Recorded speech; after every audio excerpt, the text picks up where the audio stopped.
D'abord, j'étais très heureux qu'on gagne parce que malgré que j'ai eu des réticences par rapport à la composition, qu'on ait toute l'histoire, etc., j'ai pris des positions qui me sont propres. Mais je suis très très heureux. Je suis avant tout pour l'équipe de France, donc j'étais très anxieux comme eux. Franchement, j'ai pas trouvé. Il y a une chose qui m'a sauté aux yeux, c'est que l'équipe de France n'a pas de système de jeu. Elle n'a pas de système de jeu parce qu'en réalité, chaque joueur joue exactement comme il joue dans son club. D'ailleurs, on l'a vu. Quand les joueurs étaient repositionnés dans un système de jeu dans lequel ils se retrouvent dans leur club, ça fonctionne très bien. Donc on voit que l'équipe de France n'a pas un système de jeu qui lui est propre, mais une juxtaposition de système de jeu et qui parfois fonctionne, mais parfois dysfonctionne. Donc je crois aujourd'hui, l'équipe de France fonctionne sur des individualités, sur des exploits personnels, à 2 ou à 3, et que c'est pour ça que je reviens sur quelque chose qui m'est cher. Je pense que avoir laissé un joueur comme Ben Arfa sur le côté, je trouve que c'est une grave erreur parce que c'est quelqu'un, quand un système est bloqué, quand on n'a pas un système de jeu qui fonctionne, qui est huilé, je crois qu'un garçon comme lui aurait pu débloquer à n'importe quel moment contre n'importe quelle équipe, que ce soit l'Allemagne, l'Espagne, etc. Il est capable de faire la différence.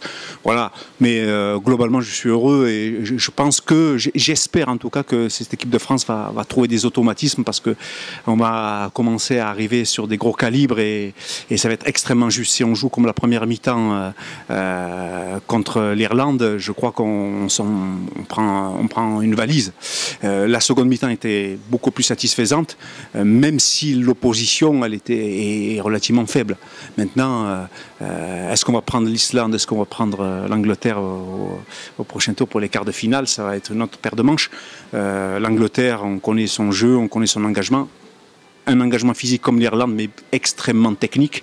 Et donc, c'est plus la même paire de manches. Il est indubitable de toute manière que cette force de caractère va nous servir. Elle va nous servir pour compenser quelques errements ou quelques lacunes.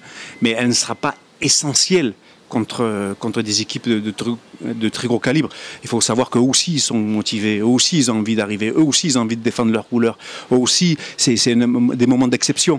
Donc il n'y a pas que les joueurs français qui ont ça. Quand on a vu hier la Belgique, quand on a vu l'Espagne, quand on a vu le Portugal, cette façon de revenir à 3-3, ils ont la grinta, ils ont envie de défendre leur couleur, leur pays. Je veux dire, bon, donc c'est pas spécifique à l'équipe de France, cette façon d'avoir envie. Donc avoir envie, c'est une chose. Mais avoir un système de jeu qui est capable de battre des équipes comme ça de premier rang mondial, ça va être une paire de manches. J'espère de tout cœur, mais franchement, j'ai quelques inquiétudes. Eh oui, j'ai regardé mes petits bleus. Eh ben écoute, au départ j'ai eu chaud, hein. Oh que j'étais pas bien. À la 3e minute, un but, j'ai dit ça y est, nous sommes cuits patates. Et heureusement qu'à la 2e mi-temps ils se sont réveillés. Mais c'est vrai que le début c'était chaud quand même, hein. Heureusement qu'il y avait la Marseillaise pour les encourager derrière, hein, parce que au début c'était un peu mou quand même, hein, non? Alors, moi je suis le foot, je suis d'abord le foot un peu par obligation au bar puisque je mettais les matchs de foot. Après j'ai arrêté un peu de les mettre parce qu'ils étaient un peu trop bruyants, hein. Surtout que les Marseillais, je te dis pas, tu avais la tête comme un pastisson. Et puis j'ai mon compagnon qui aime le football, donc il m'a trimballé quand j'ai vendu le bar, je suis allée voir Marseille PSG.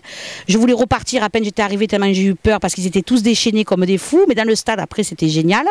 Et après je suis allée voir Barcelone, Atlético de Madrid à Barcelone. Et alors là c'était fabuleux. À part le vertige, parce qu'on était en haut, mais c'était le top du top. Avec notre petit Français, là, le petit Toitoine. Ah oui, heureusement qu'il était là. En plus, il a l'air d'être gentil. Et puis surtout, ce qui est bien, c'est qu'il ne faut pas être grand, forcément, au ballon, parce que lui, il est petit. Et il a marqué 2 fois. Alors, les grands dadés, derrière ses collègues, il faut qu'ils marquent, parce qu'au quart de finale, sinon, si on tombe contre les Anglais, je crois qu'on va être mal barré quand même, hein. Il vaut mieux qu'on tombe sur l'Islande, non ? Ah, si c'est l'Angleterre, je pense que ça va être chaud quand même, hein, parce que les Anglais ils cavalent. Hein. De toute façon, les Anglais, et après il ne faut pas qu'on tombe sur les Allemands aussi, hein, parce que les Allemands ils sont jeunes, ils sont rapides. Voilà, à la rigueur, bon, la Belgique, on peut peut-être, la frite, on la mangera, la frite, ça c'est pas un souci. Mais les Anglais, bon, après il faut être toujours optimiste dans la vie. Hein. Après il ne faut pas que les journalistes ils vendent trop la peau de l'ours avant de l'avoir tué, parce que, alors, si tu écoutes les journalistes, un coup on est des tocards ou un coup on est les meilleurs. Donc il ne vaut mieux rien dire, laisser faire les choses. Et puis si c'est les Anglais, on leur fera un petit coup de Brexit et puis ils iront très vite chez eux et puis nous on restera à la maison. Et comme ça on continuera et on ira en demi-finale. C'est pas ça qu'il faut faire.